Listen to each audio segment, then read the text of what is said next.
আল্লাহ রাব্বুল আলামিনের বাণী, ফাইন্না মাআল উসরি ইউসরান, ইন্না মাআল উসরি ইউসরা। আল্লাহ পাক বলেন, জেনে রাখো, দুঃখ এবং কষ্টের সাথে রয়েছে সুযোগ আর সুবিধা, আর অসচ্ছলতার সাথে রয়েছে উদার সচ্ছলতা। জোরে কোন সুবহানাল্লাহ। কাজে ভয় পাওয়ার কারণ নাই, হতাশ হওয়ার কারণ নাই। মন আশায় বুক বেঁধে রাখো। গুনাহ করেছো, হতাশ হয়েও না। যুবকদের গুনাহ করা স্বাভাবিক। ইউনিভার্সিটির ছাত্র, কলেজের ছাত্র, প্রফেসর, শিক্ষক, অফিসার ঘুষ খেয়েছেন, জিনা করা হয়েছে, মদ খাওয়া হয়েছে, মিথ্যা কথা বলা হয়েছে, যাই কিছু করেন না কেন ভয় পাওয়ার কারণ নাই, নিরাশ হওয়ার কোনো দরকার নাই। আল্লাহ পাক ডেকে বলেছেন, কুল ইয়া ইবাদিয়াল্লাযীনা আসরাফু আলা আনফুসিহিম লা তাকনাতু মির রাহমাতিল্লাহ।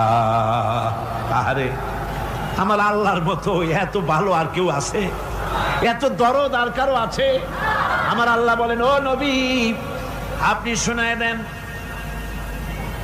হে আল্লাহর বান্দারা, তোমরা যারা নিজেদের উপরে বাড়াবাড়ি করেছো, নিজেদের উপরে জুলুম করেছো, অত্যাচার করেছো, আমি আল্লাহর রহমত থেকে নিরাশ হয়ে যেও না। মানুষ যদি অপরাধ করে, বাপের সাথে অপরাধ করেছে, মায়ের সাথে অপরাধ করেছে, মা বাবা সন্তানের চাইতে এত বড় কল্যাণকামী তো আর কেউ নাই, কিন্তু মা বাবা কোনোদিন বলে না, আয় আমার ছেলে তোরে মাফ করে দেই, এরকম বলে নাকি? মন চায় ছেলে যদি মাপ চাইতো, খুশি হয়ে মাফ করে দিতাম, কিন্তু কেন যে আসে না, ডাকে না যে আয় মাফ করে দেই। মা বাপ আপনাকে এত ভালোবাসে, সেই মা বাপও আপনাকে বলে না যে আয় মাফ করে দেই। আমার আল্লাহ হচ্ছেন এমন আল্লাহ, আল্লাহ রাব্বুল আলামিন ডাকেন, এ বান্দা, খুন করেছিস ফিরে আয়, জিনা করেছিস ফিরে আয়, হত্যা করেছিস ফিরে আয়, চুরি করেছিস ফিরে আয়, কুফরি করেছিস ফিরে আয়, সুদ খেয়েছিস, ঘুষ খেয়েছিস, মদ খেয়েছিস ফিরে আয়। এসে আমার দরবারে চোখের পানি ফেল, আমার দরবারে কাঁদাকাটি কর। ইন্নাল্লাহা ইয়াগফিরুয যুনুবা জামিআ ইন্নাহু হুয়াল গফুরুর রহিম। আমার দরবারে চোখের পানি ফেলে কান, আমি রব্বুল আলামিন জিন্দেগীর গুনাহ মাফ করে দেব। সুবহানাল্লাহ কোন, সুবহানাল্লাহ কোন। আমার কাছে কান, চোখের পানি ফেল। আল্লাহ রাব্বুল আলামিনের কাছে বান্দার দুইটা ফোঁটা বেশি প্রিয়। একটা হলো জিহাদের ময়দানে যে রক্ত ফোঁটা দেওয়া হয়, এটা আল্লাহর কাছে প্রিয়। আর আল্লাহর ভয়তে গুনার জন্য লজ্জা করে, অনুশোচনা করে বান্দা যখন চোখের পানি ছেড়ে দেয়, আল্লাহর কাছে এটা অত্যন্ত প্রিয়। নবীজি বলেছেন, বান্দা যখন গুনার ভয়তে, আল্লাহর ভয়তে, জাহান্নামের ভয়তে অনুশোচনা করে যখন চোখ দিয়া পানি ছেড়ে দেয়, ওই চোখের পানি নাকের অর্ধেক আসতে না আসতে আল্লাহ রাব্বুল আলামিন বান্দারে মাফ করে দেন। আল্লাহ বরদাস্ত করতে পারেন না যে বান্দা কান্দু। আমার ভাইরা, আল্লাহ রহমত এই পৃথিবীতে, আল্লাহ রহমতকে 100 ভাগ করা হয়েছে। আল্লাহ রহমতের কত ভাগ? এই 100 ভাগের 1 ভাগ সারা পৃথিবীতে ছড়াই দেওয়া হয়েছে। আর 99 ভাগ কার কাছে? আল্লাহর কাছে। একটা ভাগ দুনিয়া ছড়ানো হয়েছে আদম আলাইহিস সালাম থেকে নিয়ে এই পর্যন্ত, এখান থেকে নিয়ে কিয়ামত পর্যন্ত পৃথিবীতে যত মানুষ আসবে, যত প্রাণী আসবে, তাদের মধ্যে প্রাণী জগতেও গাবি তার বাছুরকে ভালোবাসে, ঠিক কিনা? হাতি তার বাচ্চাকে ভালোবাসে, ঠিক কিনা? মুরগি তার বাচ্চাকে ভালোবাসে কিনা? প্রত্যেক মাই তার সন্তানকে ভালোবাসে মানুষের মতো। এই ভালোবাসা, স্নেহ, এই মমতা, এই করুণা, এই মহব্বত একটা ভাগ দুনিয়ায় দেওয়ার পর আপনি আর আমি যতটুকুন ভাগে পেয়েছি সেই মহব্বতে, স্ত্রীর মহব্বতে অস্থির, মায়ের মহব্বতে অস্থির, সন্তানের মহব্বতে অস্থির। এখন চিন্তা করেন, একটা ভাগ সারা পৃথিবীতে বিতরণ করার পর যেটুক পেয়েছি তাতে যদি এত মহব্বত হয়, তাহলে এর 99 ভাগ মহব্বত যে আল্লাহর কাছে জমা আছে, এই বান্দার জন্য তার কত মহব্বত, এই বান্দার জন্য কত করুণা তার, কত মহব্বত তার, কত দয়া তার। এজন্য আল্লাহ রাব্বুল আলামিন বলেছেন, নাব্বি ইবাদি আন্নী আনাল গফুরুর রহিম। ও আমার নবী, সুসংবাদ দিয়ে দাও, বান্দাদেরকে শোনায় দাও যে আমি আল্লাহ তাআলা ক্ষমাশীল আর দয়াবান। হুজুর কাঁদতেছিলেন, হযরত ওমর রাদিয়াল্লাহু তাআলা আনহু এসে দেখেন হুজুর একা কাঁদতেছে। হুজুর জিজ্ঞেস করছেন, হযরত ওমর জিজ্ঞেস করলেন, হুজুর আপনি কাঁদেন কেন একা একা? হযরত ওমর বলেন, আমি যখন প্রশ্ন করলাম নবীজি বললেন, আমার কাছে কিছু আগে জিবরাইল এসেছিলেন, জিবরাইল এসে আমাকে বললেন আল্লাহ পাক বলেছেন, হে আমার নবী, ইসলামের ভিতরে থেকে যে সমস্ত মানুষগুলো ইসলামের ভিতরে থেকে চুল আর দাড়ি পাকায় দিছে, কিয়ামতের দিন এই লোকগুলারে আমি শাস্তি দিতে আমার শরম হবে। হযরত ওমর বলেন, হুজুর উম্মতের জন্য কত বড় খোশ খবর এটা, আর আপনি কাঁদতেছেন। হুজুর বলেন, ওমর তুমি জানো না আমার কান্নার কারণ ভিন্ন। আমার কান্নার কারণ হলো যে আল্লাহ রাব্বুল আলামিন কিয়ামতের দিন দাড়ি চুল পাকা বান্দারে শাস্তি দিতে শরম করবেন, সেই দাড়ি চুল পাকা বান্দাগুলি আল্লাহর সাথে নাফরমানি করতে শরম করে না। আমি এই লজ্জায় কাঁদতেছি। ভাইরা, হুজুর আল্লাহ পাক বলেন, আমার নবী, রাতের আধারে যখন একটা বুড়া আমার দরবারে হাত উঁচু করে, একটা বুড়া মানুষ রাতের আধারে যখন আমার দরবারে হাত উঁচু করে আর যখন বলতে থাকে, রব্বুল আলামিন আমার পেছনের জীবনটা বড় খারাপ করেছি, এমন কোন কাজ জীবনে করি নাই যা তোমার কাছে কিছু দাবি করতে পারি, সব রকমের নাফরমানি করেছি, আজ আমি বুড়া হয়ে গেছি, কামাই করতে পারি না, ছেলে আমাকে চোখে দেখতে পারে না, পুত্রবধূ আমাকে ঘরে জায়গা দেয় না, আমার স্ত্রী আমাকে দেখতে পারে না, রোজগার করতে পারি না, হাঁটতে পারি না, চলতে পারি না, সবার কাছে আমি তিতা হয়ে গেছি, আমি দাঁড়াতে পারি না, কোমরে ব্যথা পাই, হাঁটুতে ব্যথা পাই, চলতে পারি না, কানে শুনতে পাই না, চোখে দেখতে পারি না, আর তোমার কাছে কিছু চাইয়া নেব এমন ভালো কাজও করি নাই। এইভাবে যখন বান্দা কাঁদতে থাকে আমার দরবারে, ও আমার হাবিব আমার রহমতের দরিয়ায় জোশ মেরে যায়, আমার শরম হয় এই বুড়াটারে কেমনে খালি হাতে ফিরাইয়া দেই। সুবহানাল্লাহ, সুবহানাল্লাহ। আমার আল্লাহর এত দয়া, আমার আল্লাহর এত মায়া, এত মহব্বত। আমার আল্লাহ রাব্বুল আলামিন বলেন, وَإِذَا سَأَلَكَ عِبَادِي عَنِّي فَإِنِّي قَرِيبٌ। আমার হাবিব, আমার বান্দা আমার ব্যাপারে প্রশ্ন করে, আমি বান্দার একদম নিকটে। কোরআন শরীফের ভিতরে যত জায়গায় রাসূলকে বলা হয়েছে সুয়ালের কথা, আপনাকে প্রশ্ন করা হয়, আল্লাহ তার জবাব কুল এই কথা বলে জবাব দিয়েছেন। যত জায়গায় সুয়াল এসেছে, যেমন কোরআনে কারীমের মধ্যে আল্লাহ পাক বলেন, ওয়ায়াসআলুনাকা আনিল মাহিদ, মেয়েদের হায়েজ সম্পর্কে জিজ্ঞাসা করা হয়, কুল হিয়া আযা, হে নবী আপনি বলুন। এভাবে করে কুল দিয়ে জবাব দেওয়া হচ্ছে। আবার প্রশ্ন করা হচ্ছে, ওয়ায়াসআলুনাকা আনিল আনফাল, এই গনিমতের মাল সম্পর্কে হুজুর আপনাকে, হে নবী আপনাকে প্রশ্ন করা হয়। আল্লাহ কুল দিয়া জবাব দিলেন, আল্লাহ বলেন আপনি বলেন। ওয়ায়াসআলুনাকা আনিল খামরি ওয়াল মাইসির, আল্লাহ পাক বলেন নবী আপনারে প্রশ্ন করা হয়, কুল ফীহিমা ইসমুন কাবীর, আল্লাহ কুল দিয়া বললেন তুমি বলো। আবার বলা হলো ওয়ায়াসআলুনাকা আনিল আহিল্লা, কুল হিয়া মাওয়াকিতু লিন্নাস। ও নবী, আপনাকে প্রশ্ন করা হয় চাঁদের ক্রমবর্ধমান এবং ক্রমহ্রাস, এই যে বাড়ে আর কমে, পূর্ণিমা হয় অমাবস্যা হয়, কেন হয়? আপনি বলুন। কুল, আপনি বলেন, এটা আমি অক্ত এবং সময়, বছর আর দিন গণনা করার জন্য পৃথিবীবাসীদের জন্য বিনা পয়সায় একটা ক্যালেন্ডার বানাইয়া আকাশে ঝুলাই রেখেছি।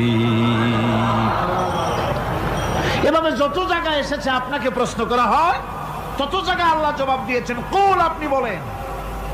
গোটা কোরআন শরীফের ভিতরে এই একটি মাত্র জায়গা যেখানে বলা হয়েছে আপনাকে প্রশ্ন করা হয়।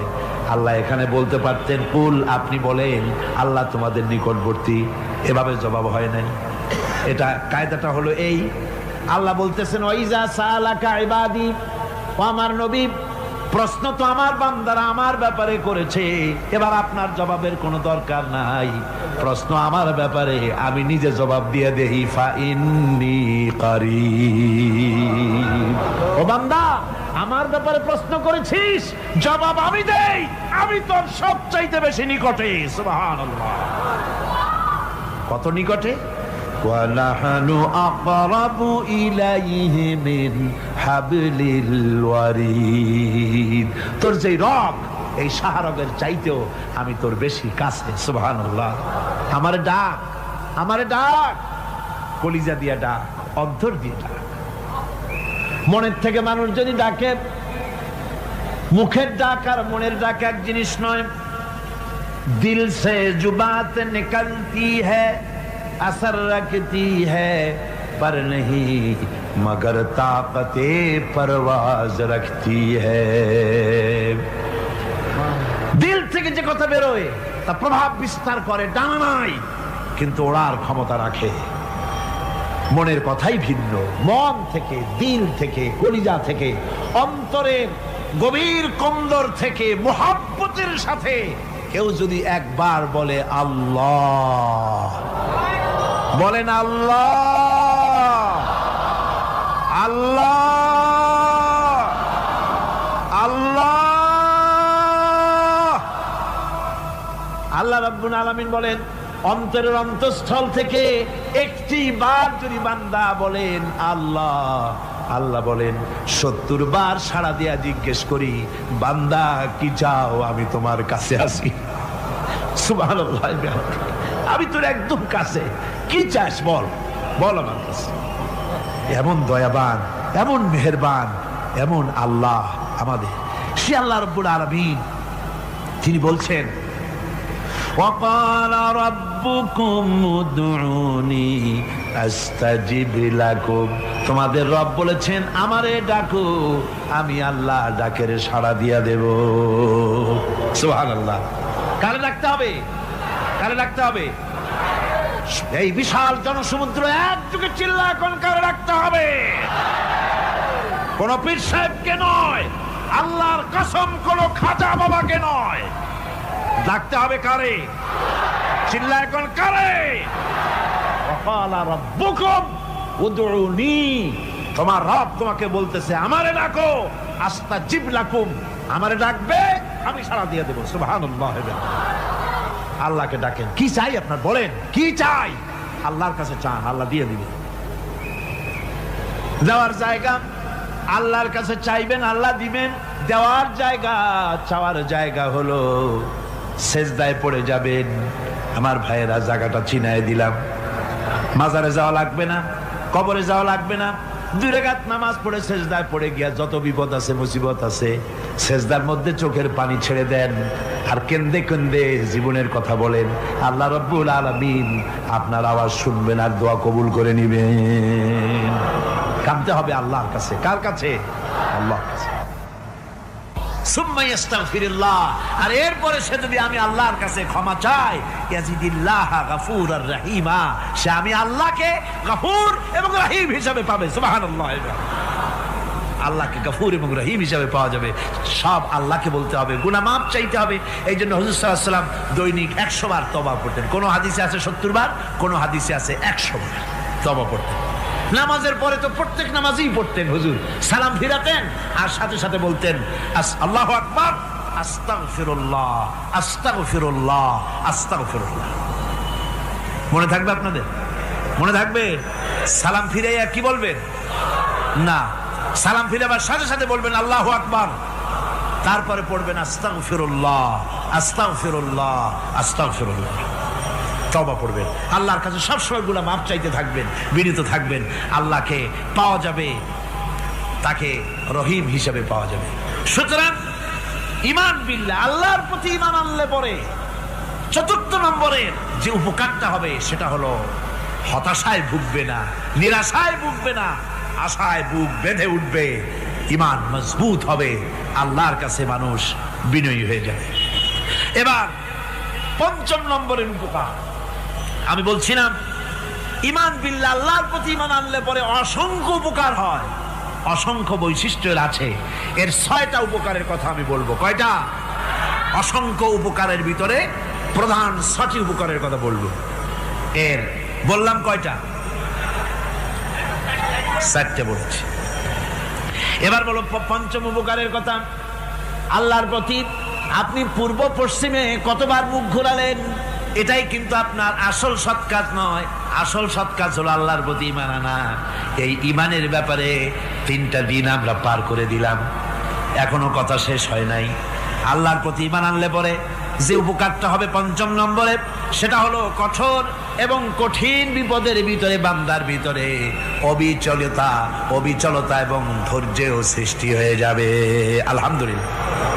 কঠিন বিপদ মুসিবত আসলে পরে সে অবিচল থাকবে।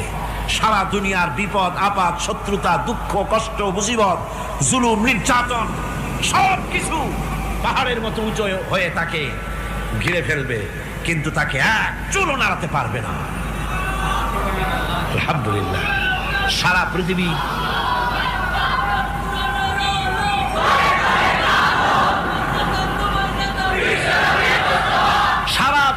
একদিকে আর সে একা একদিকে থাকবে। বিরোধিতা তো হবেই, বিপদ তো আসবেই। কবি বলতেছেন, সাথে জাকা রহা হ্যায় अज़ल से ता इमरोज, सते जाका रहा है अज़ल से ता इमरोज, चरागे मुस्तफावी से शरारे बुलहबीस। সে আবহমান কাল থেকে শুরু করে মুস্তাফা সাল্লাল্লাহু আলাইহি ওয়াসাল্লামের দীপ শিখার সাথে আবু জাহেল, আবু লাহাবের অগ্নিস্ফুলিঙ্গের টক্কর লেগেই আছে। রাসূলুল্লাহর আল্লাহর দেওয়া এই বিধান, এই দ্বীনের বাতিটা টিম টিম করে জ্বলেছে। আর গোরকি, টর্নেডো, হাজার হাজার মাইল বেগে হেরিকেন এসেছে, গোরকি এসেছে, টর্নেডো এসেছে, টাইফুন এসেছে, কিন্তু এই আলো নিবাইতে পারে নাই। সুবহানাল্লাহ। এই আলো নিবাতে পারে নাই। এই শত্রুতা চিরকালের, নিবাতে পারবে না। কারণ হচ্ছে আল্লাহ রাব্বুল আলামিন বলেছেন, ইউরিদুনা লিইউতফিউ নূরাল্লাহি বিআফওয়াহিহিম ওয়াল্লাহু মুতিম্মু নূরিহি ওয়ালাউ কারিহাল কাফিরুন। ওরা চায় মুখের ফু দিয়ে আমার আলোকে নিভিয়ে দেবে, কিন্তু আমি আমার আলোকে পূর্ণতা দান করব। তাতে কাফের বেঈমানদের কলজায় যত জ্বালা যন্ত্রণা হোক, আমার দ্বীন কেউ মিটাই দিতে পারবে না। সুবহানাল্লাহ। সুতরাং বিপদে অবিচলতা আসবে, সে অটল হবে, মজবুত হবে। কোরআনে কারীম বলতেছে, ওয়া কাযালিকা জাআলনা লিকুল্লি নাবিয়্যিন আদুওয়াম মিনাল মুজরিমিন। এই পৃথিবীতে এমনি করে আমি সকল নবীদের শত্রু বানিয়েছি, সব পাপিষ্ঠ অপরাধীদেরকে। নবীদের সাথে বিরোধিতা করেছে কারা? পাপিষ্ঠরা, অপরাধীরা। আজও খুঁজে দেখেন, আজও ইসলামী আন্দোলনের বিরোধিতা যারা করে সবগুলি কি? পাপিষ্ঠ। সত্য কিনা কর? ইসলামী আন্দোলনের বিরোধিতা যারা করে হিসাব করে, চোখ দিয়ে তাকায় দেখেন, খুঁজে দেখেন তাদের নামগুলি। মদখোর, জেনাকার, বদমাশ, চোর, হাইজাকার, বেনামাজি, লুটেরা, মিথ্যাবাদী, সবচাইতে সমাজের নিকৃষ্ট লোকগুলি ইসলামের বিরুদ্ধে।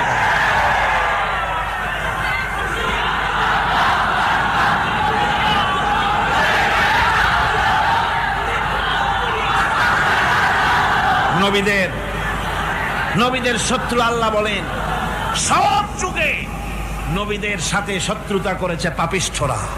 আল্লাহর কথা, কার কথা? সকল যুগে নবীদের সাথে শত্রুতা করেছে পাপিষ্ঠরা, নিকৃষ্ট ধরনের অপরাধীরা। সুতরাং নবী রাসূলদের অবস্থা যখন এই, তখন দ্বীনের দাওয়াত যারাই দেবে তাদের কিসমত এরকম হবেই। এই বাধার মোকাবেলা তাদেরও করতে হবে। এই যে বাধাটা আসে, এই যে মারে, অপরাধ কি? এই যে তারা চোর বা ডাকাত যাদের মারা হয়। আল্লাহ রাব্বুল আলামিন বলেন অপরাধ হলো ওয়ামা নাকামু মিনহুম ইল্লা আইয়ুমিনু বিল্লাহিল আজিজিল হামিদ। অপরাধ হচ্ছে ইমানদার লোকদের উপরে নির্যাতন চালিয়েছে, অন্য কোনো কারণে নয়। কারণ একটাই, তারা আল্লাহর জমিনে আল্লাহর দ্বীন প্রতিষ্ঠা করতে চেয়েছে, আর কোনো অপরাধ না। জমিন আল্লাহর, জমিন কার? এই বিশাল জনসমুদ্র গর্জে উঠুন একযোগে, বলুন জমিন কার? আইন চলবে কার? এখানেই সংঘর্ষ বেঁধেছে আবহমান কাল ধরে। মানুষ অত্যাচারিত হয়েছে, সাহাবায়ে কেরাম অত্যাচারিত হয়েছেন। বুখারী শরীফের হাদিসে এসেছে রাসূল করিম সাল্লাল্লাহু আলাইহি ওয়াসাল্লামের কাছে হযরতে খাব্বাব গিয়ে উপস্থিত হয়েছিলেন। হযরতে খাব্বাব বলেন, হাদিসটা এভাবে লেখা হয়েছে বুখারীতে, ওয়ান খাব্বাব বিন আরিদ রাদিয়াল্লাহু তাআলা আনহু قال شكونا إلى رسول الله صلى الله عليه وسلم وهو متوسد بردة له في ظل الكعبة। রাসূলুল্লাহর কাছে গেলাম, কাবা শরীফের কাছে গিয়ে দেখি নবীজি একটা চাদর গায়ে দিয়ে তিনি আরাম ফরমাচ্ছিলেন কাবা শরীফের ছায়ায়। সেখানে গিয়ে বললাম, আলা তাস্তানসিরু লানা আলা তাদউ লানা ইয়া রাসূলুল্লাহ, হে আল্লাহর রাসূল, আপনি কি আমাদের জন্য আল্লাহর কাছে দোয়া চাইবেন না? আপনি কি আল্লাহর কাছে আমাদের জন্য সাহায্য চাইবেন না? আমাদের লোকগুলিকে, মুসলমানগুলিকে মারতে মারতে তো শেষ করে ফেলে দিল। তারা আমাদের সুমাইয়াকে মারলো, আমাদের খাব্বাবকে উটের সাথে পায়ের দড়ি লাগায় টানলো, আমাদের খোবায়েবকে তারা আগুনের উপরে চিৎ করে শোয়ায় রাখলো, না খায় রাখতেছে, মারতেছে, কষ্টে তো শেষ হয়ে গেলাম। হুজুর, আপনি কি আমাদের জন্য দোয়া করবেন না? হাদিস শরীফে এসেছে নবীজি উঠে বসলেন সোজা হয়ে। নবীজি বলেন, ও আমার সাহাবী, ও খাব্বাব, শোনো, তোমাদের আগে এই পৃথিবীতে যারা দ্বীনের দাওয়াত দিতে এসেছিলেন তাদেরকে সমকালীন রাষ্ট্রশক্তি, সমাজ শক্তি তাদেরকে ধরতো। ফায়ুখাজুর রাজুলো, তাদেরকে তারা ধরতো। ফায়ুহফারু লাহু ফিল আরদ, আর তার জন্য জমিনের ভিতরে কবর বানাইতো। ওই কবর ফায়ুজালু ফিহা, ওই কবরের ভিতরে তাকে কোমর পর্যন্ত গেড়ে দিত। সুম্মা ইউতা বিল মানশার, এরপরে করাত আনতো। ফায়ুদাউ আলা রাসিহি, এরপরে ওই করাত তার মাথার উপরে রাখতো। ফায়ুজালু নিসফাইন, এরপরে করাত দিয়া চিরে জীবিত মানুষটারে দ্বিখণ্ডিত করে ফেলে দিত। মা ইয়াসুদ্দুহু যালিকা আন দীনিহি। ও আমার খাব্বাব, এত কষ্ট দেওয়ার পরেও সেই যুগের কোন মুসলমানকে, দ্বীনের দায়ীদেরকে আল্লাহর দ্বীন থেকে এক চুলো তারা সরাই দিতে পারে নাই, এক চুলো সরাতে পারে নাই। ওয়াল্লাহি, ও খাব্বাব, আমি আমার আল্লাহর নামে কসম করে বলছি, লা ইউতাম্মান্নাল্লাহু হাযাল আমরা হাত্তা ইয়াসিরা আর-রাকিবু মিন সানা ইলা হাযরামাউত। আমি কসম করে বলি, আল্লাহ রাব্বুল আলামিনের এই সানা থেকে হাজারামাউত পর্যন্ত লোকেরা যাতায়াত করবে, সুন্দরী রমণীরা গমন করবে, সদাগরেরা যাতায়াত করবে, টাকা নিয়া পয়সা নিয়া যাতায়াত করবে। তাদের মনের মধ্যে লুটের ভয়, টাকার ভয়, চুরির ভয়, ডাকাতির ভয়, জেনার ভয়, হত্যার ভয়, ধর্ষণের ভয়, কোনো ভয় থাকবে না। লা ইয়াখাফু ইল্লাল্লাহ, আল্লাহ ছাড়া কোনো ভয় থাকবে না। এমন একটা সমাজ, এমন একটা সময় আসবে, ওয়ালাকিন্নাকুম তাস্তাজিলুন, অথচ খুব তাড়াহুড়ো তোমরা করতেছো। তাড়াহুড়ো করো না, সময় আসবে ইনশাআল্লাহ। আমার ভাইয়েরা, আমার বন্ধুগণ, কঠিন বিপদে অবিচলতা এবং ধৈর্যের দৃষ্টান্ত রেখে গেছেন আম্বিয়া আলাইহিমুস সালাম। সুবহানাল্লাহ। কঠিন বিপদে অবিচলতা, দৃঢ়তা, ধৈর্য কারে বলে, তার দৃষ্টান্ত কারা রেখেছেন? আম্বিয়া আলাইহিস সালাম, ওনারাই আমাদের আদর্শ, নবীরাই আদর্শ, সাহাবায়ে কেরাম রিদওয়ানুল্লাহ তাআলা আলাইহিম আজমাইন আমাদের আদর্শ। ভাইরা আমার, মুসা আলাইহিস সালামকে ফেরাউন যখন ঘিরে ফেলে দিল, কোরআনের সব কথা গল্প গুজবার ইতিহাসের জন্য লেখা হয় নাই। কোরআনের মধ্যে যা লেখা হয়েছে সব বান্দাদের উপদেশের জন্য, যাতে করে লোকেরা চিরটা কাল এর থেকে উপদেশ নিয়ে নিজেদের তৈরি করতে পারে। জোরে বলেন সুবহানাল্লাহ। মুসা আলাইহিস সালামের কথা আল্লাহ বলেন, ফেরাউন তাকে ঘিরে ফেলে দিল, পালাবার রাস্তা নাই। ফালাম্মা তারাআল জামআন ক্বালা আসহাবু মূসা ইন্না লামুদরাকুন। মুসা আলাইহিস সালামের উম্মতেরা বললেন, হে মুসা, পাকড়াও হয়ে গেছি, পালাবার রাস্তা নাই। তিন দিক থেকে আমাদেরকে ঘেরাও করেছে ফেরাউনের শক্তি। সামনে কি? দরিয়া, আর তিন দিকে কি? ঘেরাও আন্দোলন। পালাবার পথ নাই, পালাবার পথ নাই। সারাশি আক্রমণ, ঘেরাও আন্দোলন। এই যে ঘেরাও টেরাও তো আজকে নতুন নাই, ঘেরাও আসছে অনেক আগের থেকে। আসলে কথা বুঝতে পেরেছি। মাইক না থাকলে আমি কি করবো কোন? আজকে এরকম হচ্ছে কেন? আগামীকাল ঠিক হবে ইনশাআল্লাহ, রাগ করেন না। গান হচ্ছে, বসেন বসেন। শয়তান ঢুকছে মাইকের মধ্যে। অনেক সময় হয় কি, মাইকের হাই পাওয়ারের যে মেশিন আছে, এর ভিতরে ইথার থেকে রেডিওর ওই গানগুলি ওর মধ্যে ঢুকে পড়ে। কথা বুঝতে পেরেছেন? এই জন্য শয়তান তো আর বসে থাকে না, ওরও তো কিছু করার আছে। ধৈর্য ধরেন, ধৈর্য ধরেন। কালকে অপারেটরদেরকে মাওলানা শামসুদ্দিন সাহেবের কাছে অনুরোধ করব, অপারেটর একটু ভালো করে হেদায়েত করে দেবেন। মাইকে আজকে আমার নিজেরও কষ্ট হচ্ছে, আমিও বুঝতে পারছি না যে আমার কথাগুলি কি আওয়াজে বেরোচ্ছে, যার জন্য আমাকে বেশি চিল্লাইতে হচ্ছে। বক্তাকে কি লাউডে তার কথা বেরোচ্ছে তা তার কানে আসতে হয়, তাহলে বোঝা যায় যে আমার কথাগুলি কিভাবে বেরোচ্ছে। এটা এই অবস্থায় সিচুয়েশন আজকে নাই, এবং লোকেরাও মাইকের ব্যাপারে আজকে অভিযোগ করেছে, যা বিগত 16 বছরে করে নাই। সেটের ব্যাপারে কোথাও কোনো অসুবিধা হয়েছে? মাইকটা ভালো, এবং মাইক যারা দেন প্রতি বছর খেদমত করে, আল্লাহ তাদের প্রতি রহম করুন। সবাই বলেন আমিন। এদেরকে রাগ করে পথে পাই আবার মারধর করেন না। সিলেটের যে তাফসির মাহফিল হয়, বিগত 19 বছর তাফসির করেছি একটানা, এবার 20 বছর পুরো হবে ইনশাআল্লাহ।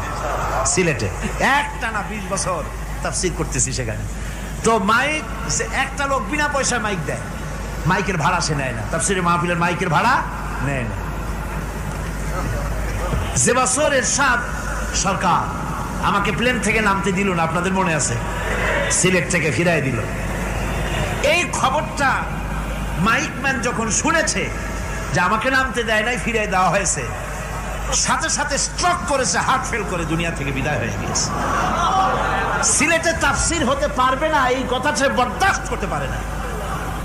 আমি কেঁদেছি আর দোয়া করেছি, আল্লাহ, কোরআনের মহব্বতে লোকটার এই অবস্থা হলো, তোমার জান্নাত তুমি দয়া করে তাকে দান করে দিও। কাজে কোনো ব্যবসায়ী চায় না যে তার ব্যবসাটা খারাপ হোক, লোকেরা মন্দ বলুক। এ মাইকের ব্যাপারে আপনারা আজকে রাগারাগ করেন না, যা হয়েছে কালকে ভালো হবে ইনশাআল্লাহ। সবাই বলেন ইনশাআল্লাহ। এখন চলেন আমরা ফেরাউনের অবস্থা দেখে গিয়া কি করতেছে ফেরাউন। মুসা আলাইহিস সালামকে ঘেরাও করে ফেলেছে, পালাবার উপায় নাই। একদিকে দরিয়া, তিন দিকে ফেরাউনের শক্তি। এই যে ঘেরাও টেরাও মানে নতুন তো না, ধর্মঘট নতুন না, পুরানা জিনিস। এই পৃথিবীতে সর্বপ্রথম ধর্মঘট কিসের উপরে হয়েছে জানেন? এই পৃথিবীর প্রথম ধর্মঘট হয়েছে পেঁয়াজ, রসুন আর ডাইলের উপরে, মুসা আলাইহিস সালামের জামানায়। লান নাসবিরা আলা তুআমিন ওয়াহিদ, আমরা এক রকমের খাদ্য আর খাবো না, আমাদের পেঁয়াজ দেওয়া লাগবে, ডাল দেওয়া লাগবে, রসুন দেওয়া লাগবে। সর্বপ্রথম ধর্মঘট হয় মুসা আলাইহিস সালামের জামানায়, সেখান থেকে শুরু হয়েছে। কিন্তু মশাল মিছিল যে আসলো কই থেকে, এইটা আমি খুঁজে পাইনি। পরে প্রত্যেকটা জিনিসের তো ইতিহাস আছে, আমি খুঁজতে খুঁজতে পেলাম। আমি জানি না এর ইতিহাস মূলে কোথায়, কিন্তু আমি যতদূর খুঁজে পাইছি সেটা হলো মশাল মিছিলের আবিষ্কার হয়েছে লঙ্কায় রাবণের সময়। হনুমানের লেজে আগুন দিয়া তারপরে লঙ্কা কাণ্ড ঘষালো, নামই আছে লঙ্কা কাণ্ড। হনুমানের লেজে আগুন দিয়ে রাবণ যে লঙ্কায় মশাল মিছিল করেছিল হনুমানকে দিয়া, ওই হনুমানের ওই সিস্টেমটা এখনো আমাদের দেশে চালু আছে। এইটা আসলে কোন ভদ্রলোকের এই মিছিল হওয়া উচিত না। আগুন নিয়ে কিসের মিছিল? আগুন হলো জাহান্নামের প্রতীক। আগুন কিসের প্রতীক? জাহান্নামের প্রতীক। যদিও আমাদের উপকারে লাগে, কাজে লাগে। সুতরাং আমরা যা করব প্রত্যেকটা জিনিসের পেছনে সুন্নতে নববীর কোনো না কিছু থাকতে হবে। কথা বুঝতে পেরেছেন? তিন দিক থেকে ঘেরাও হয়ে গেছে, পালাবার কোনো রাস্তা নেই। হযরতে মুসা আলাইহিস সালামের কাছে উম্মতেরা বললেন, পালাবার তো কোনো পথ নাই, এখন উপায়টা কি? আমাদের তো আর উপায় নাই। মুসা আলাইহিস সালাম দেখেন বিপদে পড়ে গেছেন, কিন্তু ধৈর্য হারান নাই, ভয় পান নাই। ভয় পাইছিলেন? ভয় পেয়েছেন? প্রশ্নই ওঠে না। মুসা আলাইহিস সালাম আল্লাহ পাক যাদেরকে বলেছেন উলুল আযম রাসূল, যাদের বলেছেন তার মধ্যে হযরত মুসা একজন উলুল আযম পয়গম্বর। চারটিখানি কথা না, আল্লাহ কথা বলছেন তার সাথে, কালিমুল্লাহ তিনি। সুবহানাল্লাহ। কর মুসা আলাইহিস সালাম শোনালেন, কাল্লা ইন্না মাইয়া রাব্বি সায়াহদিন। কখনো নয়, আমার উম্মতেরা ভয় পেও না, আমার রব অবশ্যই আমাকে পথ দেখাবে। সুবহানাল্লাহ। তিন দিক থেকে শত্রু, একদিকে দরিয়া, পালাবার কোন রাস্তা নাই। সেখানে দৃঢ়তার সাথে তিনি বলছেন, অবশ্যই আমার আল্লাহ আমারে পথ দেখাবে। সুবহানাল্লাহ। নবীরা এই দৃঢ়তা দেখিয়েছেন, অবিচলতা দেখাইছেন। আল্লাহ পাক মুসা আলাইহিস সালাম যখন এই দৃঢ়তা দেখালেন, এই অবিচলতা দেখালেন, সঙ্গে সঙ্গে জিবরাইল এসে হাজির হয়ে গেলেন। আল্লাহ পাক বলেন, ফাআওহাইনা ইলা মূসা আন আদরিব বিআসাকাল বাহরা ফানফালাকা ফাকানা কুল্লু ফিরকিন কাত্তাউদিল আযীম। মুসা আলাইহিস সালামকে আমি ওহী নাযিল করলাম, তাকে বললাম হাতে যে লাঠি আছে এই লাঠি দিয়ে আঘাত করো দরিয়ার উপরে। দরিয়ার উপরে আঘাত করলেন, একটা রাস্তা হয় নাই, 12টা রাস্তা তৈরি হয়ে গেল। আর দেওয়ালগুলা পাহাড়ের মতো উঁচা হয়ে গেল। দরিয়ার ভিতরে পাহাড়ের মতো উঁচা মজবুত 12টা রাস্তা। এবার মুসা আলাইহিস সালাম তার দলবল নিয়ে চললেন। আল্লাহ রাব্বুল আলামিন বলেন, ওয়া আনজাইনা মূসা ওয়া মান মাআহু আজমাইন। মুসা এবং তার সাথী সঙ্গীদেরকে আমি পার করে দিলাম। মুসা আলাইহিস সালাম এবং তার সাথী সঙ্গী নিয়ে যখন দরিয়ার মাঝখানে আসছে, ফেরাউন তার দলবল নিয়ে এসে গেছে। আসে দেখে নদীর মধ্যে রাস্তা। বাবা, খুব তো কায়দা। ও মনে করছে ওর বাজানের তৈরি করা ডিস্ট্রিক্ট বোর্ডের রাস্তা। ওর লোকজন নিয়ে নেমে গেছে দরিয়ার ভিতরে। ও আসছে মাঝখানে, মুসা আলাইহিস সালাম চলে গেছে ওপার, দরিয়া পার। মাঝখানে যখন এসে গেল, আল্লাহ রাব্বুল আলামিন পানিকে অর্ডার করলেন কুন। আল্লাহর তো বটন টেপা লাগে না, মুখ দিয়া কোনো হুকুম করা লাগে না, শুধু বলেন কুন। যে ব্যাপারে কুন বলেন ফায়াকুন, সাথে সাথে হয়ে যায়। আল্লাহ বললেন কুন, আর অমনি রাস্তা বন্ধ হয়ে গেল। এবার তুফান শুরু হয়েছে নদীতে, ঢেউয়ের উপরে ঢেউ, মৌজুন কাল জিবাল, পাহাড়ের মতো উঁচু হয়ে হয়ে ঢেউ আসতেছে। দলবল ঘোড়া আর অস্ত্রপাতি যা ছিল সব মরিয়া শেষ। এবার ফেরাউন একা উপরে ওঠে আর নিচে নামে, পানি খেতে খেতে পেটের কাম সারা। জনমের খাওয়া খাইছে পানি, এখন জান যায়। বাঁচবার আর উপায় নাই, বাঁচবার আর উপায় নাই। ফেরাউন তার নিজের জীবন সম্পর্কে হতাশ হয়ে গেল। এবার ফেরাউন বলতেছে, আমানতু আন্নাহু লা ইলাহা ইল্লাল্লাযী আমানাত বিহি বানু ইসরাঈল। আমি ঈমান আনলাম, আমি ঈমান আনলাম আল্লাহ ছাড়া কোনো ইলাহা নাই। ওই আল্লাহর উপর ঈমান আনলাম যে আল্লাহর উপরে ঈমান এনেছে বনি ইসরাঈলেরা। আল্লাহ যাতে ঠিক পাইছে কোন আল্লাহর উপর ঈমান আনছে। বনি ইসরাঈল আল্লাহর উপর ঈমান আনলাম। আল্লাহ এই তো মুসলমান হয়ে গেছি, এরপরও আমার সুবাও কেন? আল্লাহ রাব্বুল আলামিন জবাবে বলেন, আল আন, এখন ওয়াকাদ আসাইতা ক্বাবলু ওয়া কুনতা মিনাল মুফসিদিন, এখন ঈমান আনার কথা বলছো, অথচ যুগের পর যুগ, বছরের পর বছর ধরে আমার মানুষের উপরে মন গড়া আইন চালায়েছো, আমার পয়গম্বরের সাথে বেয়াদবি করেছো, আজ তোমাকে আমি ছাড়ছি না, তোমাকে আজকে ছেড়ে দেব না, আমি তোমাকে মারব। আর সমস্ত প্রাণীগুলিকে, স্থলচর প্রাণীগুলিকে আল্লাহ পাক অর্ডার দিয়া দিলেন, এই ফেরাউনের লাশকে ডুবাবি না, পচাবি না, খাবি না, আলিয়াউমা নুনাজ্জিকা বিবাদানিক, আমি তোমার শরীরে বাঁচায় দেব, পোকে খাবে না, পানিতে পচবে না, মাছে খাবে না, কুমিরে খাবে না, দুনিয়ার কোনো পশুতে খাবে না, আমি তোরে শুটকি বানাইয়া রাখবো, যাতে করে দুনিয়ার সমস্ত ফেরাউন যত যুগে যুগে আসে তোরে দেখে যেন হেদায়েত নিতে পারে। ফেরাউনকে আল্লাহ শুটকি বানায় রাখছে। আমি ফেরাউনদের লাশ দেখেছি ব্রিটিশ মিউজিয়ামে। ফেরাউন তো একটা না, অনেকগুলা, আসলটারে অবশ্য দেখিনি। ব্রিটিশ মিউজিয়ামে ওই ফেরাউনগুলার লাশ যখন অসুবিধা হয়, মমিগুলি, তখন ইংল্যান্ডে নিয়ে যায় চিকিৎসা করাবার জন্য। চোখ টোক আছে গর্তের ভিতরে, তারপরে চামড়া টামড়া হাড়ের সাথে মিশানো, ওইভাবে চেহারা দেখলে মনে হয় যে সত্যি ফেরাউনিগুলো। আর ব্রিটিশের কাম মিশর থেকে না আনছে এমন কোনো জিনিস নাই।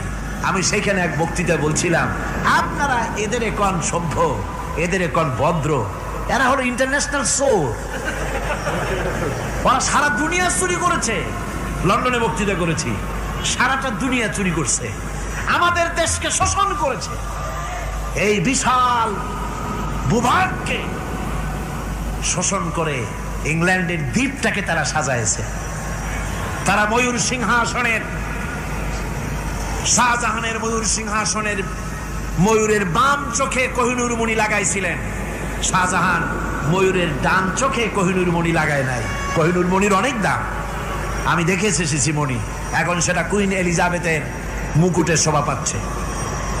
সেই মণি এমনি বলে প্রবাদে ৭ রাজার ধন এক মাণিক্য, বলেন এরকম, অনেক দাম। শাহজাহান দেখালেন, আমি মুসলমান, আমার কাছে এটার দাম নাই, এই জন্য ময়ূরের ডান চোখে লাগালাম না, বাম চোখে লাগাই দিলাম। এইটাতে চুরি করছে। তারপরে মিশর থেকে, মিশরের মমি চুরি করেছে, জুতা চুরি করছে, ছাতি চুরি করছে, পিসা চুরি করেছে। আমি বললাম, এগুলা কি ভদ্রলোক নাকি? আর জুতা চোর, পিসা চোর, লাঠি চোর, সব চুরি করেছে। যাই দেখেন ব্রিটিশ মিউজিয়ামের মধ্যে সব দুনিয়ার চুরি করা জিনিস নিয়ে তারা মানুষকে দেখাইয়া পয়সা অর্জন করছে। টিপু সুলতানের তরবারিটা পর্যন্ত চুরি করেছে। আজ পর্যন্ত ব্রিটিশ মিউজিয়ামে টিপু সুলতানের তরবারিটা আছে, আমি তরবারিটা দেখে এসেছি। আমার বন্ধুগণ, বলতেছিলাম যে পৃথিবীতে আল্লাহ রাব্বুল আলামিন নবীরা তাদের চরিত্র দিয়ে বিপদের মোকাবেলা করে, দুনিয়ার সামনে কঠিন বিপদের মোকাবেলা করে অবিচলতা, দৃঢ়তা দেখায় গেছেন যে কেমন করে এই পৃথিবীতে বিপদের সামনে মোকাবেলা করতে হয়। ধৈর্য ধরতে হবে, বিপদ আসবে পাহাড় সমান হয়ে, আপনাকে ধৈর্য ধারণ করতে হবে সেভাবে বুক বেঁধে। যেহেতু এটা যদি বিশ্বাস হয় যে আমার কিসমতে যা আছে তার থেকে বেশি কিছু হবে না, তাহলেই আপনার ধৈর্য আসবে, ভয় পাবেন না। কথা ঠিক কিনা কন? এবারে হযরত হুদ আলাইহিস সালাম সম্পর্কে আল্লাহ রাব্বুল আলামিন বলেন, হযরতে হুদকে যখন ষড়যন্ত্র হলো, কাফির বেঈমানেরা তাকে মেরে ফেলার জন্য যখন সরকারি ষড়যন্ত্রে লিপ্ত হয়ে গেল, হযরতে হুদ সমাজের এই চ্যালেঞ্জের মোকাবেলা করলেন। হযরত হুদ বলেন, ফাকিদুনি জামিআন সুম্মা লা তুনজিরুন ইন্নী তাওয়াক্কালতু আলাল্লাহি রাব্বি ওয়া রাব্বিকুম আমি তোমরা তোমাদের ষড়যন্ত্র আমার বিরুদ্ধে যত পারো আমার বিরুদ্ধে ষড়যন্ত্র চালাও, এতটুকুন আমার অবকাশ দিও না। আমি এমন আল্লাহর উপরে ভরসা করেছি যার হাতের ভিতরে তোমাদেরও জান আর আমারও জান। যা পারো তাই করো। সরকার সমস্ত শক্তি একত্রিত হয়ে আমার মোকাবেলা করো। একদিকে হুদ আলাইহিস সালাম, আর একদিকে গোটা জাতি। হযরত হুদ ভয় পায় নাই। সুবহানাল্লাহ কোন। ঈমান বিল্লাহ মানুষের কলিজাকে এভাবে শক্ত করে দেয়। কোন আলহামদুলিল্লাহ। এবারে এই বিপদের, কঠিন বিপদের মোকাবেলা করে আমার রাসূল যে প্রমাণ দিয়া গেলেন, আমার রাসূল যে কঠিন বিপদের মোকাবেলা করলেন, ভাইরা আমার, হিজরতের রাতে সওর পাহাড়ের ভিতরে যখন তিনি আশ্রয় নিলেন, হযরতে আবু বকরের সাথে ছিলেন। হযরতে আবু বকর রাদিয়াল্লাহু তাআলা আনহু বলেন, হুজুর আপনি দাঁড়ান, এটা তো পাহাড়িয়া গুহা, গুহার ভিতরে সাপ থাকতে পারে, বিচ্ছু থাকতে পারে, আমি আগে ঢুকি, বিপদ যদি হয় আমার উপর থেকে হয়ে যাক। গুহার ভিতরে নেমে গুহা সাফ করলেন। এরপরে হুজুরকে ডাকলেন, হুজুর তাশরীফ নিলেন গুহার ভিতরে। এরপরে হুজুর বললেন, আবু বকর, পাহাড়ে হেঁটে হেঁটে 2-3টা পাহাড় পাড়ি দিয়া যাওয়া লাগে সৌর পাহাড়ে। মদিনার সোজা রাস্তা হুজুর ধরেন নাই, মেসফালার পথ দিয়া, জাবালে খেদোয়ার উপর দিয়া 3টা পাহাড় পাড়ি দিয়া তারপরে হুজুর গেলেন সৌর পাহাড়ে। গুহার ভিতরে হুজুর তাশরীফ নিলেন। বললেন, আবু বকর তুমি বসো, তোমার উরুর উপরে মাথা রেখে আমি একটু আরাম করি। হযরতে আবু বকর বসলেন, হুজুর তার উরুর উপরে মাথা রেখে ঘুমায় গেলেন। আর এরপরে কাফির বেঈমানেরা তালাশ করতে করতে কাফেররা এসে গেল পায়ের চিহ্ন দেখে দেখে গর্তের কাছে। হযরত আবু বকর ভয়তে কেঁদে ফেললেন, আরে আর তো উপায় নাই, এবার তো ধরা পড়ে গেছি, এবার নবীজিকে মেরে ফেলে দেবে। নবীর মহব্বতে, নিজের মহব্বতে নয়, নবীর মহব্বতে কাঁদতেছিলেন। হুজুর বলেন, হুজুরের ঘুম ভেঙে গেল। বলো, আবু বকর কাঁদো কেন? ছেলের কথা, মেয়ের কথা, বিবির কথা, বাড়ির কথা মনে পড়লো নাকি? হযরত আবু বকর বলেন, ইয়া রাসূলুল্লাহ, আল্লাহর কসম করে বলি, যেদিন ঈমান এনেছি এই কলিজার ভিতরে মা বাপ, স্ত্রী, পুত্র, পরিজন, এমনকি আমার নিজের জীবনের চাইতে আপনারে বেশি ভালোবাসি। কাঁদো কেন? কাঁদো কেন? হযরত আবু বকর বলেন, হুজুর ধরা পড়ে গেছি, কাফেররা এসে গেছে গর্তের কাছে, তাকালি আমাদের দেখতে পাবে, আমরা তো মাইনরিটি, ওরা তো মেজরিটি, আমরা তো ধরি মারি ফেলাই দেবে, আপনাকে মেরে ফেলে দেবে, এই জন্য কাঁদি। আল্লাহ রাব্বুল আলামিন, হুজুর তখন কি দৃঢ়তা, কি অবিচলতা, কি ধৈর্যের পাহাড় সম মনোবৃত্তি তখন দেখালেন। আল্লাহ কোরআন শরীফে চিরকাল যাতে মানুষেরা হেদায়েত দিতে পারে, সেজন্য হুজুরের কথা উঠায় দিলেন কোরআনে। আল্লাহ পাক বলেন, ইযহুমা ফিল গার ইয ইয়াকুলু লিসাহিবিহি লা তাহজান ইন্নাল্লাহা মা'ানা। ও বন্ধু, ভয় পেও না, আল্লাহ আমাদের সাথে আছেন। সুবহানাল্লাহ। আল্লাহ আমাদের সাথে আছেন। আমরা মাইনরিটি নই, আমরাই মেজরিটি। আল্লাহ আছে আমার সাথে, ভয় পাওয়ার কোনো কারণ নাই। সুবহানাল্লাহ। আল্লাহ পাক বলেন, ফাআনজালাল্লাহু সাকিনাতাহু আলাইহি ওয়া আইয়াদাহু বিজুনুদিন লাম তারাওহা। আমি এদের অন্তরের ভিতরে আমি শান্তি নাজিল করে দিলাম, প্রশান্তি দিয়া দিলাম, আর আমি সাহায্য করলাম, আর এমন সব সৈন্য পাঠায় দিলাম যে সৈন্যগুলি তোমরা দেখতে পাও নাই। সুবহানাল্লাহ ওয়া বিহামদিহি। ভাইরা আমার, রাসূল করিম সাল্লাল্লাহু আলাইহি সাল্লাম এই বিপদের মাঝে, চরম বিপদের মাঝে অবিচলতা, দৃঢ়তা, কঠিন আত্মনির্ভরতা দেখিয়েছেন। এগুলি হলো ঈমানের 5 নম্বরের উপকারিতা। আল্লাহর প্রতি ঈমান আনলে এভাবে পাহাড় সম ঈমান মজবুত হয়ে যায়। জেলের পরোয়া করি না, ফাঁসির পরোয়া করি না, শহীদ হওয়ার পরোয়া করি না, মেরে ফেলে দেবে, উড়ায় দেবে, হত্যা করবে, পরোয়া করি না। পরোয়া করি কেবলমাত্র কাকে? জোরে বলেন, কারে? এইরকম মুসলমান হাজার হাজার লাখ লাখ দরকার নাই, 313 জন যথেষ্ট। কয়জন যথেষ্ট? 313 জন যথেষ্ট। বদরে যারা জান দিয়ে মাল দিয়ে দিনকে প্রতিষ্ঠিত করেছিলেন, এরকম 313 দিনই যথেষ্ট ছিল।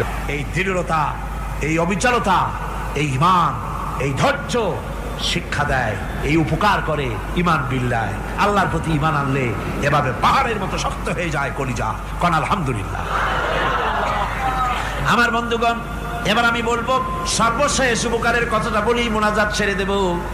কয়টার কথা বলছিলাম? উপকার 6টা উপকারের কথা বলেছি। অনেকগুলি বৈশিষ্ট্য, অনেকগুলি উপকারের মধ্যে আল্লাহর প্রতি ঈমানের 6টা উপকারের কথা 5টা বলা হয়ে গেছে। এবার 6ষ্ঠ নম্বর এবং শেষ নম্বর, এটা হচ্ছে আল্লাহর প্রতি ঈমান আনলে পরে তার দ্বারা সবচাইতে বেশি ফায়দা পায় সমাজ এবং রাষ্ট্র। কোন আলহামদুলিল্লাহ, কোন আলহামদুলিল্লাহ। আল্লাহর প্রতি ঈমানের দ্বারা নৈতিক সংশোধন হয় এবং রাষ্ট্র আর সমাজ সবচাইতে বেশি উপকৃত হয়। কারণ হলো ঈমানদার ব্যক্তি আল্লাহর প্রতি যে ঈমান এনেছে, তার মনের মধ্যে ধারণা এটা হয়, আমার কোনো কাজ তো গোপন থাকে না। ইন্নাল্লাহা লা ইয়াখফা আলাইহি শাইউন ফিল আরদি ওয়ালা ফিস সামা। আল্লাহর কাছে গোপন বলতে কিছু নাই, আকাশেও নাই, জমিনেও নাই, কোনো কিছু গোপন নাই। সুতরাং আমি যা করি সব আল্লাহ দেখেন এবং শোনেন। এমনকি মানুষ যে কল্পনা করে, সে কল্পনাও আল্লাহ টের পায় না, নাকি টের পায় কিনা? ওয়াইন তুবদু মিন আনফুসিকুম আও তুখফুহু ইউহাসিবুকুম বিহিল্লাহ। মনের ভিতরে যে কল্পনা করো, আল্লাহ পাক বলেন এই কল্পনারও হিসাব আমি রব্বুল আলামিন তোমার কাছ থেকে নেব। ফায়ুআযযিবু মান ইয়াশাউ, যারে খুশি শাস্তি দেব আর যারে খুশি আমি মাফ করে দেব। জোরে বলেন সুবহানাল্লাহ। ফায়াগফিরু লিমান ইয়াশা ওয়া ইউআযযিবু মান ইয়াশা, যারে খুশি মাফ করব, যারে খুশি শাস্তি দেব, কল্পনারও হিসাব নেব। এই কথা মুমিনের যদি জানা থাকে, তাহলে আর তার কোনো চিন্তা থাকে না, তার নৈতিক চরিত্র ভালো হয়ে যায়। কোন সুবহানাল্লাহ। আমার বন্ধুগণ, ঈমানদার লোক, আল্লাহর প্রতি ঈমান আসলে পরে সমাজ উপকৃত হয়, রাষ্ট্র উপকৃত হয়ে যায়। যেহেতু বান্দা জানে আমি দায়িত্বহীন কোনো কথা বলতে পারবো না, দায়িত্বহীন কোনো কাজ করতে পারবো না। আল্লাহ পাক বলেছেন, মা ইয়ালফিজু মিন কাউলিন ইল্লা লাদাইহি রাকিবুন আতীদ। বান্দা এমন কোনো কথা বলে না যে কথা আমার ফেরেশতারা রেকর্ড করে না রাখে। কাজী মুমিন ব্যক্তি আল্লাহর ভয়তে দায়িত্বহীন কথা বলবে না। নির্বাচন আসতে পরে রাস্তা সোনা দিয়ে বান্ধায় দেব, এই করব সেই করব, না খাইয়া কেউ মরবেন না। আসে না নির্বাচনের সময় সেরাগালি বদনারা মঞ্চে দাঁড়িয়ে কত বড় বক্তৃতা করে, ভাইয়ের আমার, বোনের আমার, এবার আমার বোতল মার্কা বাক্স, আপনারা আমাকে ভোট দিয়ে দেশ এবং জাতির আরেকবার 12:30 বাজাইবার সুযোগ দিন। এবার ক্ষমতায় গেলে কেউ না খাইয়া মরবেন না, কিন্তু কি খাইয়া মরবে তাও বলে না। এর মানে প্রতি অর্থ হচ্ছে এই, ওরা যদি ক্ষমতায় যেতে পারে তাহলে বিষ খাইয়া হোক, গুলি খাইয়া হোক, কিছু না কিছু খেয়ে মরতে হবে। একেবারে খালি পেটে মরলে গ্যাস্ট্রিক হওয়ার সম্ভাবনা আছে। ঈমান বিল্লাহ যদি না থাকে, আল্লাহর ভয় যদি না থাকে, তাহলে দায়িত্বহীন কথা বলে। আর আল্লাহর ভয় যদি থাকে, তাহলে নৈতিকতার সংশোধন হয়ে যায়, দায়িত্বপূর্ণ কথা বলে, মানুষকে ফাঁকি দেয় না। আমার বন্ধুগণ, আল্লাহ রাব্বুল আলামিন তার বান্দা যারা আল্লাহকে ভয় করে, সে ভয় করা বান্দাগুলির মনের মধ্যেই চিন্তা এসে যায়, আমি যেখানে থাকি না কেন আল্লাহ আমাকে দেখতেছেন, শুনতেছেন। রাতে হোক দিনে হোক, যেখানে আছি আল্লাহ আমারে দেখতেছেন। আল্লাহ পাক বলতেছেন, ওয়া হুয়া মাআহুম ইজ ইউবাইতুনা মা লা ইয়ারদা মিনাল কওলি ওয়া কানা আল্লাহু বিমা ইয়ামালুনা মুহীতা। আল্লাহ পাক বলেন, আমি তো আমার বান্দার নিকটে তখনও থাকি যখন সে গোপনে গোপনে রাতের বেলায় আমার মর্জির খেলাফ পরামর্শ করে। আমার মর্জির খেলাফ পরামর্শ করতেছে রাত্রে, আমি তো তখনও কাছে থাকি, ওটা আমি শুনি। ঈমান যদি আসে তাহলে এই সব কাজ থেকে সে বিরত থাকে। সে যদি কম হয় সেখানেও আল্লাহ, বেশিও যদি হয় সেখানেও আল্লাহ। এমন কোন জায়গা আছে নাকি চিটাগংয়ে যেখানে আপনি একটা আকাম করবেন আর আল্লাহ টের পাবে না? কোন আছে নাকি? আচ্ছা চট্টগ্রামে না থাকুক, বাংলাদেশের কোন জায়গা আছে নাকি? পার্বত্য চট্টগ্রামে যত পাহাড় আছে, উঁচু নিচে জায়গা আছে, ওই জায়গায় বোধহয় আছে নাকি? সারা পৃথিবীতে আছে কোথাও? আল্লাহকে ফাঁকি দেওয়ার জায়গা কোথাও? সব স্পষ্ট। আল্লাহ কি ঘুমায় নাকি? ঘুমায়? তার কাছে দিনও যায়, রাতও তাই। সমানে তিনি দেখতে পান, শুনতে পান, সবকিছু দেখতে পান, সবকিছু শুনতে পান। তাকে ফাঁকি দেওয়ার কোনো উপায় নাই। এই জন্য ৬ষ্ঠ নম্বরের উপকার যেটা হয় সেটা হলো সমাজ উপকৃত হয় ওই মানুষ দিয়ে যার মধ্যে ঈমান আছে। হযরত ওমর রাদিয়াল্লাহু তাআলা আনহু রাতের আধারে শেষ রাত্রে ঘুরতেছিলেন, দেখেন এক বাড়িতে কথা হচ্ছে, কথাবার্তার আওয়াজ পাওয়া যায়। মনে করলেন কোনো অসুখ বিসুখ নাকি। ঘরে গিয়ে কান পাচ্ছেন দেওয়ালের সাথে, শুনতে পাচ্ছেন ভিতরে বুড়ি মা তার মেয়েকে বলছে, এই মেয়ে ওঠ, উটের দুধ দোয়াই নিয়ে আসছি, এর মধ্যে পানি মিশা, তারপর সকালে বাজারে নিয়ে যা। মেয়ে বলছে, মা এই কামটা আমি পারবো না। কেন পারবি না? হযরত ওমর ফরমান জারি করেছেন, দুধে পানি মিশাতে নিষেধ করেছেন, কাজে এই কাজটা আমি পারবো না। আরে বেটি, আমিরুল মুমিনিন দেখ এখন কোথায় যায়, ঘুমায় আছে, সে কি দেখতেছে নাকি যে পানি মিশাই না কি মিশাই? মেয়ে বলতেছে, মা আমিরুল মুমিনিনকে ফাঁকি দেওয়া যেতে পারে, তার পুলিশ বাহিনীকে ফাঁকি দেওয়া যেতে পারে, কিন্তু আল্লাহ রাব্বুল আলামিনের চোখকে ফাঁকি দেওয়া যাবে না। হযরত ওমর এই কথা শুনে বাড়ি চলে গেলেন আর নিজের ছেলেকে ডেকে বললেন, ছেলে আমার, অমুক জায়গায় একটা বাড়ি আছে, সেখানে একটা যুবতী মেয়ে আছে, ওই মেয়েটার বিয়ে হয়েছে কিনা শোনো, যদি বিবাহ না হয়ে থাকে তুমি তোমার নিজের বিয়ের প্রস্তাব দাও। আমিরুল মুমিনিন এই মেয়েটা সুন্দরী কেমন, স্বাস্থ্য কেমন কিছুই দেখলেন না, দেখলেন তাকওয়া। কি দেখলেন? আল্লাহর ভয়। আল্লাহর ভয় যখন একটা জাতির মধ্যে আসে, পুলিশ লাগে না, পুলিশের কাজ কমে যায়।